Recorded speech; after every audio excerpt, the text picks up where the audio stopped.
serrée qu'une pierre taillée, mais le tranchant obtenu était satisfaisant. Et puis, une hache de cuivre avait l'attrait de la nouveauté. Elle devint la marque d'un statut social élevé. Le cuivre transforma la société. Pendant des siècles, il ne connut pas de concurrent.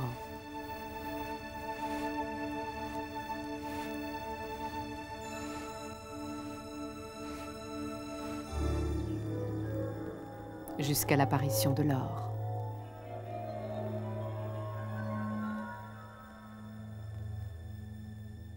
Le métal qui ne ternit jamais surpassa immédiatement le cuivre. Ces tombes, récemment découvertes à Varna, en Bulgarie, contiennent le plus vieux trésor d'Europe.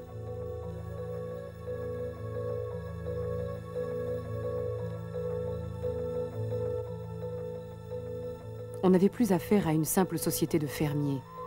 Le propriétaire de ce trésor était un guerrier. Son bracelet représente un coquillage qu'on ne trouve pas en mer Noire, mais uniquement en mer Égée. Il fut probablement échangé contre du cuivre par des marins qui avaient emprunté le Bosphore. Cet homme possédait au moins 1,5 kg d'or. C'était un chef puissant. L'Europe était à l'aube d'une nouvelle ère où rang et richesse allaient prendre de l'importance.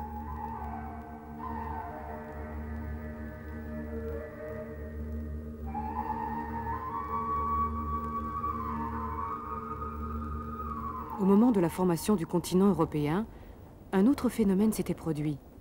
La glace était descendue du nord, avait recouvert les montagnes et avait commencé à les sculpter. En arrachant les roches supérieures, les glaciers mirent à nu la base des montagnes, là où le cuivre s'était déposé. Quand la glace se retira, ces gisements devinrent accessibles, mais à une altitude plutôt élevée.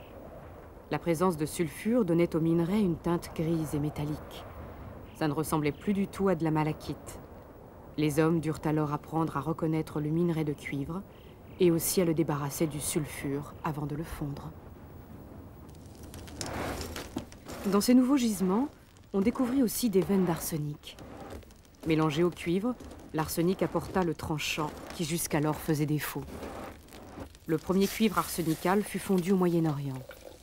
Ce sont les hommes du Caucase qui surent mettre à profit cette nouvelle technique.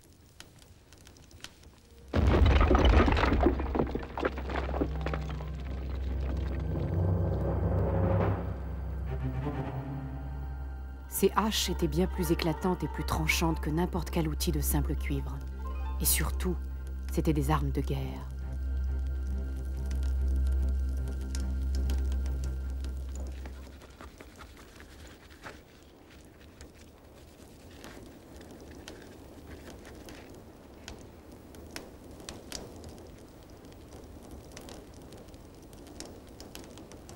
Les premiers à acheter ces armes furent les tribus des steppes du nord de la mer Noire.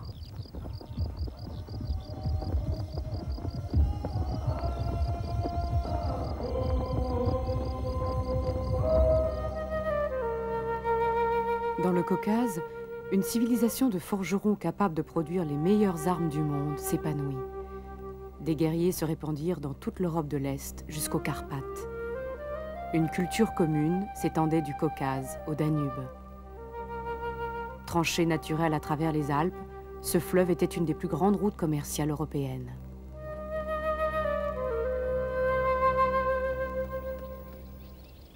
Quiconque occupait une position sur les rives du Danube était assuré de la prospérité. Les armes nouvelles entraînèrent de nouvelles défenses, comme ici, à Vusdol. Désormais, plus une société était belliqueuse, plus elle avait la possibilité d'être riche. Aujourd'hui, à Vusdol, il ne reste que des tombes. Dans l'une d'elles, on a retrouvé 60 haches de combat. Le développement du travail des métaux et les techniques de production en série avaient facilité la multiplication des guerres pour le contrôle des richesses et du pouvoir.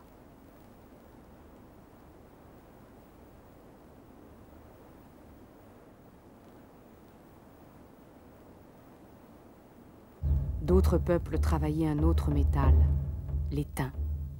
Quand ils croisèrent ceux qui travaillaient le cuivre, on songea à un nouvel alliage, le bronze.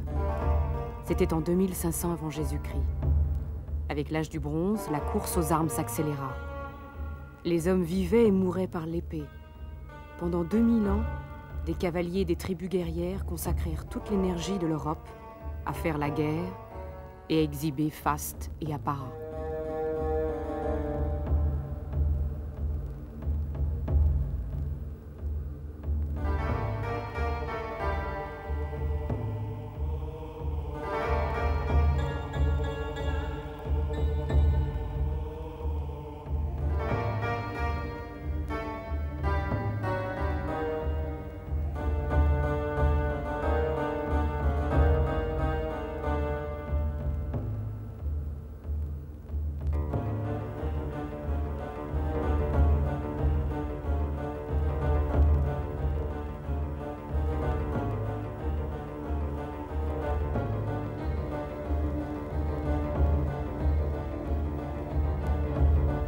Ailleurs, en Europe, dans la mer Égée, d'autres hommes continuaient, eux, à vivre en paix.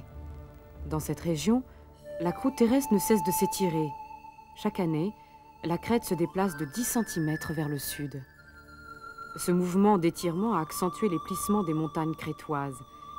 Des couches de roches basculent et émergent parfois sous forme d'îles. Il y a 1300 ans, on venait déjà s'approvisionner en minéraux de valeur à Milos, qui regorge d'obsidienne, une roche dont on fait d'excellentes pointes de flèches. Pour se déplacer, les hommes utilisaient des navires faits de roseaux, un genre de bateau qui était encore en usage à Corfou il y a 50 ans.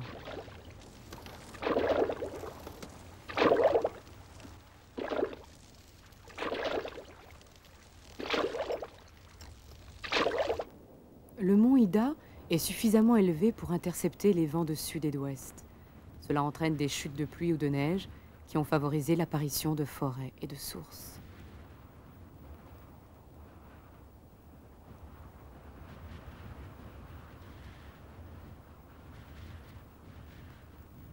Les premiers occupants de la Crète débarquèrent il y a 9000 ans. Longtemps, ils vécurent dans des vallées isolées. Ils vénéraient les montagnes pour un domaine des dieux. Depuis, le mont Juca garde le profil d'un homme endormi.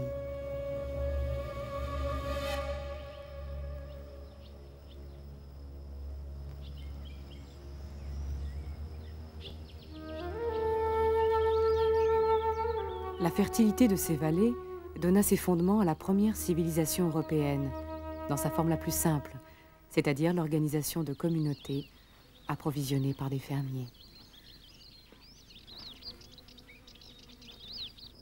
Il y a 4000 ans, les fermiers crétois construisirent de larges espaces de cérémonie. À l'intérieur, ces immenses réservoirs circulaires étaient probablement destinés à stocker du grain. Il est clair que ceux qui contrôlaient tout cela disposaient aussi du pouvoir.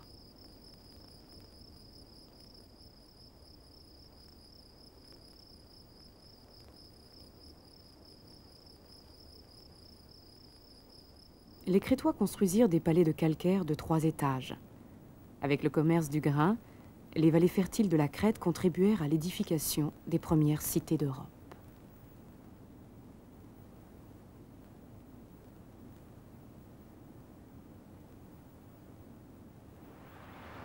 La mer elle-même se transforma. Elle était toujours la barrière providentielle qui garantissait à la Crète son splendide isolement. Mais l'invention de la voile, 4000 ans auparavant, avait facilité le commerce. Il n'y avait pas de mines en Crète. C'est grâce au commerce que les Crétois pouvaient travailler le bronze et l'or. Dès qu'ils furent en possession du métal précieux, les artisans crétois firent montre d'une exquise habileté. La poterie aussi était délicate, fine comme une coquille d'œuf, au point qu'on pouvait craindre que le seul poids des dessins la briserait.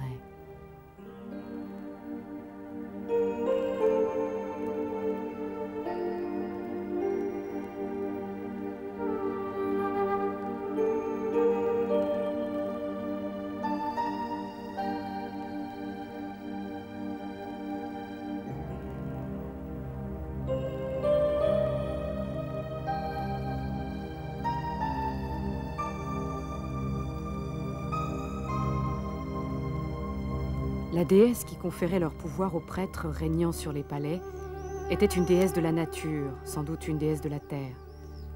Le plus grand des palais crétois était à Knossos. Aucune muraille ne le protégeait.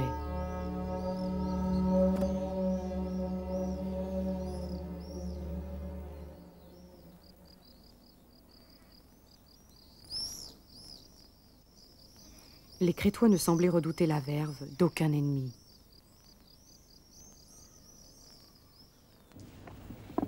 Les prêtres exerçaient également leur autorité sur le commerce. On a trouvé dans le palais de Knossos des centaines de jarres destinées à contenir du grain, des olives, de l'huile, des étoffes. Une sorte de bureaucratie tenait un inventaire précis de tout cela. On tenait registre sur des tablettes d'argile. C'est la première écriture connue en Europe. On l'a baptisée le linéaire A. Elle n'a jamais été déchiffrée. Mais nous pouvons affirmer que ces signes sont des chiffres.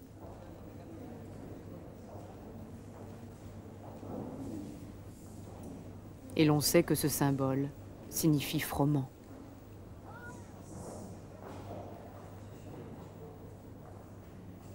Les Crétois vouaient un culte au taureau. Le Minotaure, une créature mi-homme, mi-taureau, devint le symbole de Knossos. Sur ces fresques, nous voyons des athlètes s'exercer à une sorte de cheval d'arçon, mais avec des taureaux vivants. Les hommes sont représentés en rouge, les prêtresses en blanc. Arrivés au fait de leur puissance, les Crétois n'étaient plus une société de simples fermiers, mais une puissance commerciale. Cette puissance, ils la devaient à une singulière habileté manuelle et à la situation maritime exceptionnelle de la Crète. L'expansion du commerce supposait que la mer reste libre. Les Crétois entretenaient donc une flotte puissante. La culture crétoise rayonna jusqu'au rivage de la Méditerranée orientale.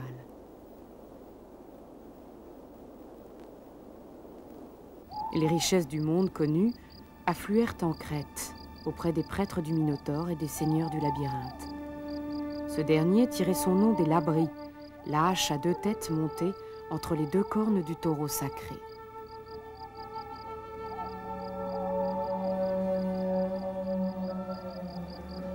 Au fur et à mesure que la puissance politique et religieuse des seigneurs augmentait, le luxe se répandait, les rites devenaient plus extravagants, les prêtres étaient de plus en plus tournés vers la métaphysique. On célébrait surtout la déesse de la nature, désormais déesse au serpent.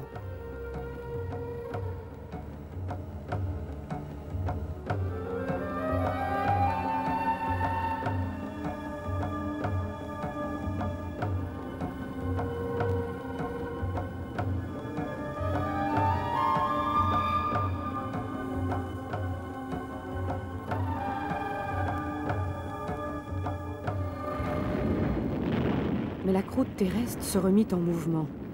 Sur l'île de Santorin, le volcan Terra entra en éruption. Ce fut la plus grande éruption des temps connus. On l'a fait remonter à 1628 avant Jésus-Christ. Elle transforma une montagne en un gigantesque cratère inondé. C'est à la même époque que la civilisation crétoise disparut.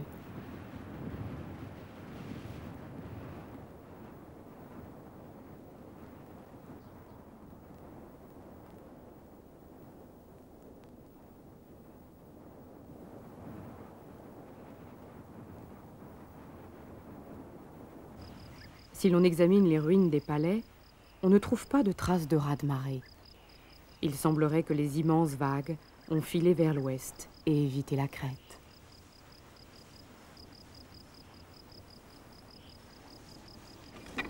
Dans les ruines, on remarque une couche de cendres à la base des murs. Tous les palais auraient donc brûlé. Et pourtant, Santorin était bien trop éloigné pour être la cause de cet incendie. D'ailleurs, cette poterie le prouve.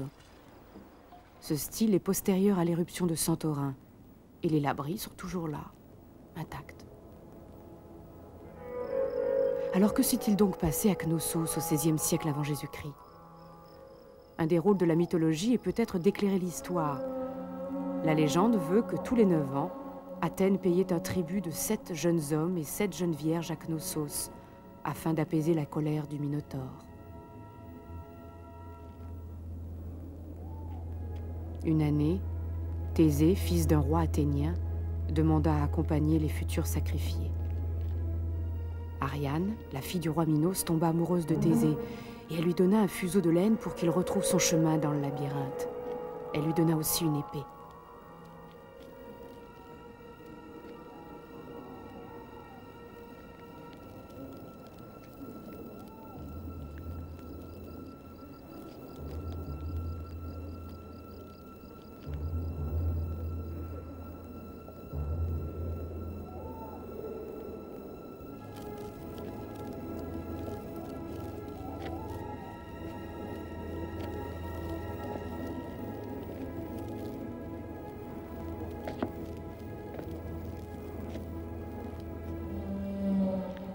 Thésée parvint à découvrir le repère du Minotaure et le tua. Puis les deux amants s'enfuirent et Knossos fut la proie des flammes.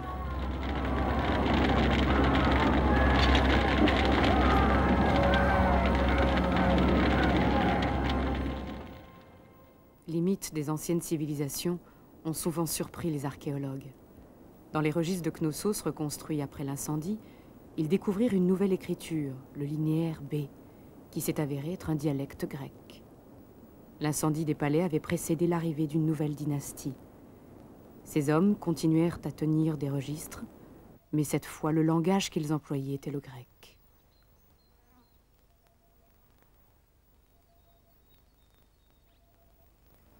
Les conquérants de la Crète étaient des Grecs, des guerriers originaires de la Grande Terre, venus de la ville fortifiée de Mycène, qui exerçait alors sa domination sur Athènes. Dominant la plaine fertile d'Argos, voici les ruines austères de Mycène. En 1876, Heinrich Schliemann, l'homme qui a découvert les vestiges de Troie, fit sortir Mycène de l'obscurité de la préhistoire grecque. Il exhuma ce grand cercle de pierre et ses tombes royales taillées à même la pierre et emplies d'or.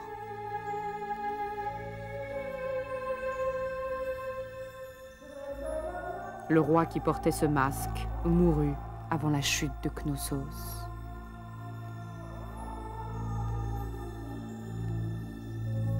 Ce somptueux trésor appartenait à une race de guerriers.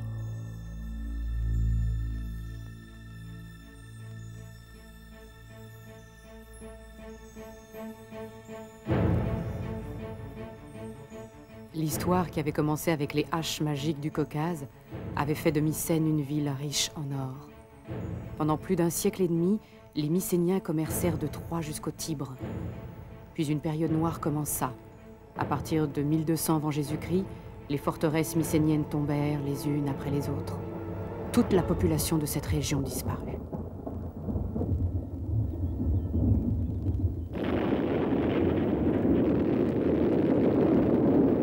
En 1150 avant Jésus-Christ, un volcan islandais, l'Hécla, avait connu une éruption d'une telle violence que les fumées et les cendres plongèrent tout l'hémisphère nord dans l'obscurité. Le climat européen fraîchit. Les glaciers reprirent leur avancée. Les forêts reculèrent. La terre se couvrit de lacs et de tourbières. Sur les rives de la Méditerranée, les oliviers avaient gelé. On peut donc imaginer qu'un autre volcan fut responsable des ténèbres qui recouvrirent la mer Égée. Quoi qu'il en soit, victimes des troubles des siècles qui suivirent, les Grecs perdirent leur culture, oubliant jusqu'à l'écriture. L'âge d'or grec avait fait place à un nouvel âge de fer.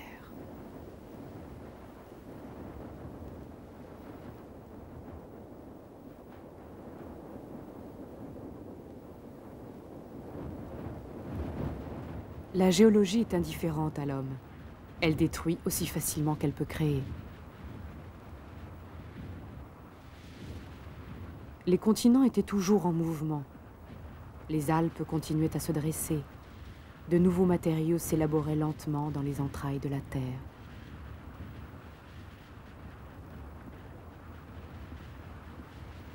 Grâce aux ressources du bassin méditerranéen, la Grèce allait heureusement renaître de ses cendres.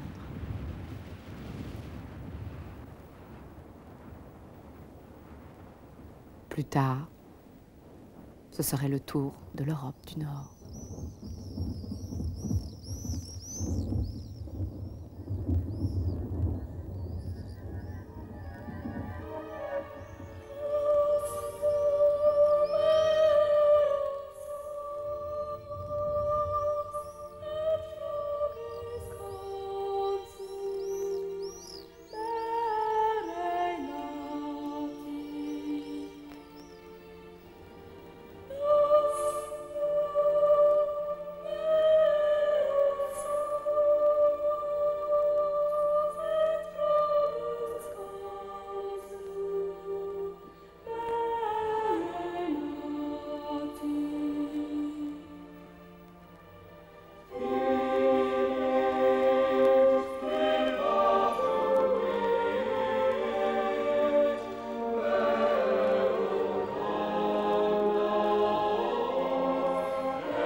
Au 1er siècle de notre ère, Rome était la nation la plus puissante du monde connu. Comme toujours, cette puissance apporta splendeur et langueur. Voici la reconstitution d'une villa d'Herculanum, quelque chose comme une station balnéaire réservée aux milliardaires de l'époque.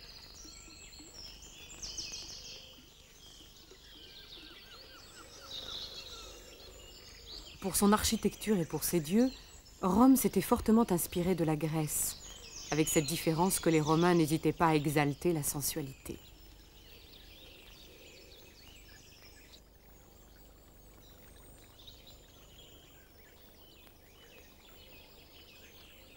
Cette fresque représente le maître et la maîtresse de maison. En l'an 79, l'éruption du Vésuve mit brutalement fin à l'existence de ce paradis.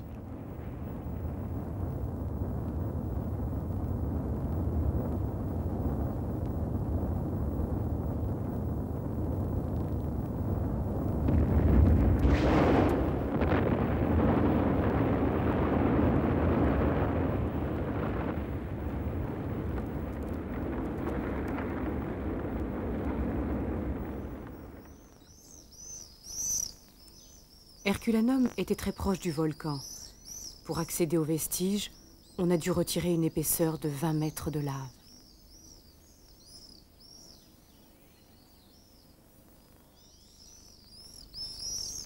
Les boutiques et les maisons étaient telles qu'au jour qui précéda l'éruption. Ne serait-ce l'absence des gens, on pourrait se croire projeté 2000 ans en arrière.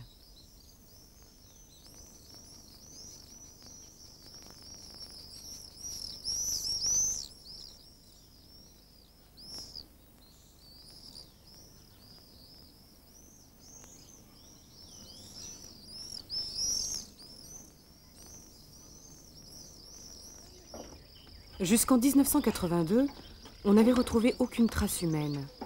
Cette année-là, des archéologues fouillèrent des hangars à bateaux creusés dans la falaise. Tous les corps étaient là. Fuyant le volcan, les habitants étaient parvenus à échapper à la lave, mais furent asphyxiés par les gaz brûlants.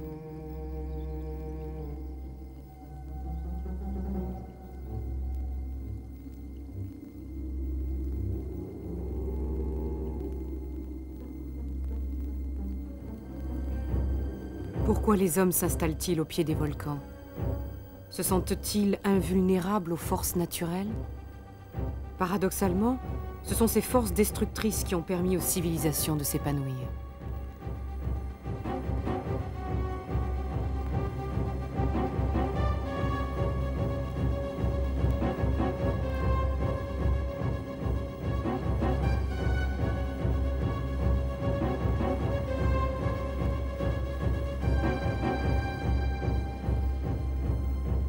En accélérant le temps, on voit bien à quel point les continents sont fluides.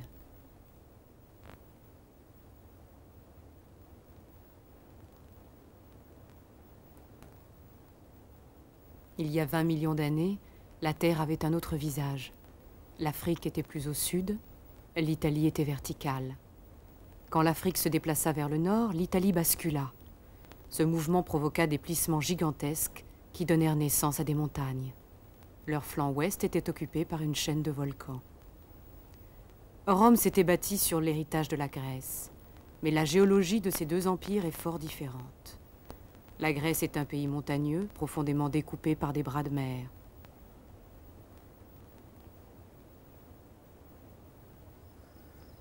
En 800 avant Jésus-Christ, Delphes n'était qu'un lieu sacré, célébré par les bergers. 300 ans plus tard, C'était le cœur d'une immense civilisation. Comment expliquer cette évolution? Un cinquième seulement du pays étant cultivable, on avait rapidement atteint le point où la terre grecque ne suffisait plus à nourrir ses habitants. Les Grecs se mirent alors à sillonner la Méditerranée, à la recherche de bonnes terres et de matériaux. Le contact avec d'autres civilisations enrichit la culture grecque, et celle-ci se répandit dans le bassin méditerranéen. Le premier comptoir grec fut fondé en 770 avant Jésus-Christ, à Ischia, dans la baie de Naples. Ischia, comme le Vésuve tout proche, est un volcan. Curieusement, le voisinage des volcans ne fait pas fuir les gens. Aujourd'hui encore, les pentes du Vésuve sont habitées. Les cendres d'origine volcanique constituant un sol très fertile, on y récolte un excellent vin.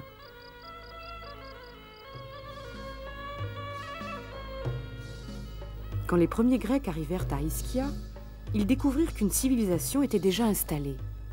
Les habitants de la Grande Terre, les Étrusques, avaient construit leurs huttes là où le sol était généreux.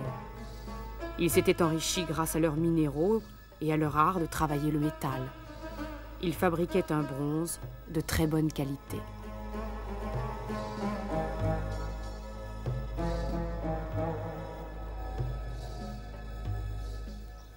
Les Grecs connaissaient bien le fer dont ils avaient besoin pour travailler le bronze.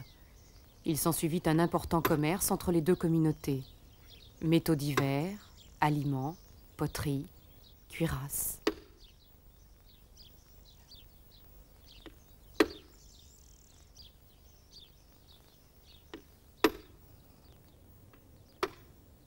En ces temps-là, on ne vivait pas sans armure. Même quand ils jouaient au dé, Ajax et Achille avaient toujours leurs lances et leurs casques à portée de main.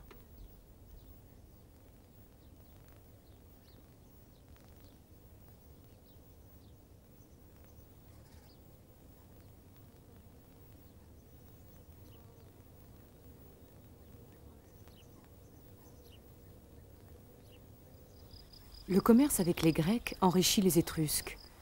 Ils construisirent ces curieuses coupoles. Les villages devinrent des cités. Les cimetières étaient si grands qu'ils ressemblaient à des villes.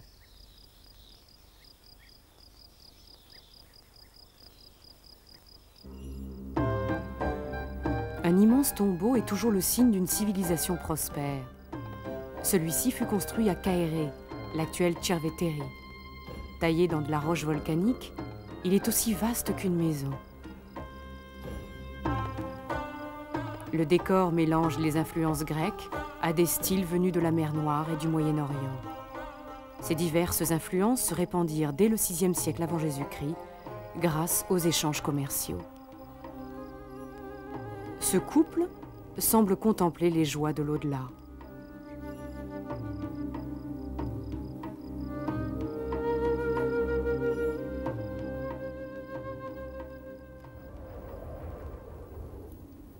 L'Etna.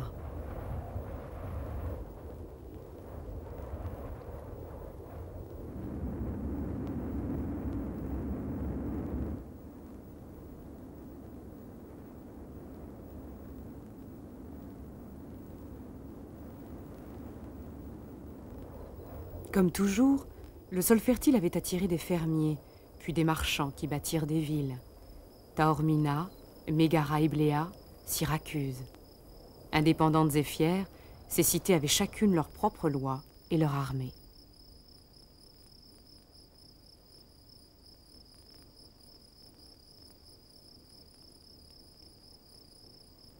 À la fin du VIe siècle avant Jésus-Christ, les Étrusques n'avaient pu conquérir de nouvelles terres que là où les Grecs n'allaient pas, c'est-à-dire au nord. Les Grecs avaient répandu leur culture sur les rives du nord et de l'est de la Méditerranée, jusqu'à la mer Noire. Toutes ces colonies étaient reliées par le commerce et on y parlait la même langue. Les Phéniciens, autres grands commerçants installés à Carthage, avaient colonisé les rivages du sud-ouest. Ils étaient les rivaux des Grecs. Le Proche-Orient, lui, était dominé par Babylone. Pour les Grecs, il était vital de disposer de terres cultivables. À Athènes, le blé était devenu si important qu'on l'utilisait comme monnaie d'échange. Les premières pièces furent frappées à son effigie. Les fermiers offraient aux dieux des tablettes d'argile. Les plus vénérés de ces dieux étaient Déméter, la déesse de la terre cultivée, et Dionysos, le dieu qui avait appris aux hommes à faire le vin. Pour les vénérer, les Grecs organisaient des fêtes où ils s'abandonnaient à la volupté et à la débauche, et s'adonnaient à des jeux violents et érotiques.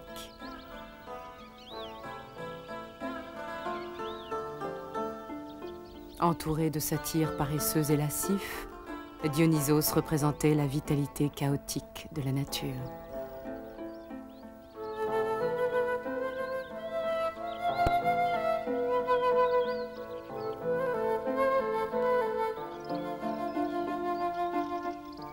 Même à Athènes, la cité intellectuelle, les hommes se rassemblaient parfois pour accompagner leurs discussions philosophiques de libations et de musique.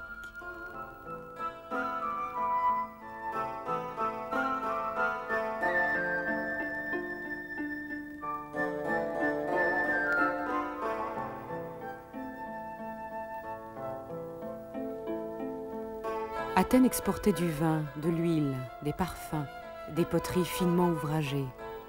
La cité s'enrichit au point de devenir la ville la plus importante de Grèce.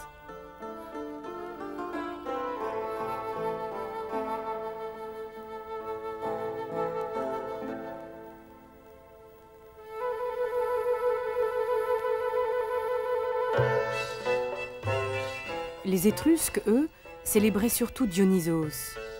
Des femmes étaient conviées à leurs fêtes. Ce sont les visages blancs que l'on peut voir sur ces fresques d'un tombeau de Tarquinia.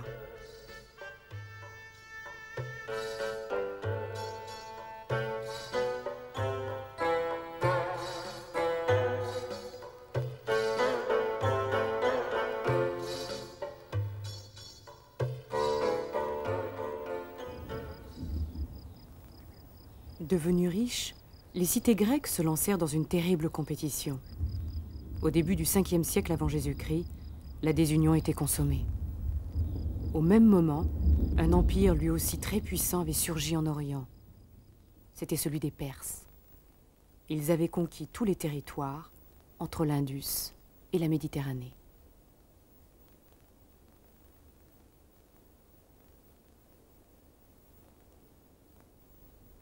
Jusque-là, le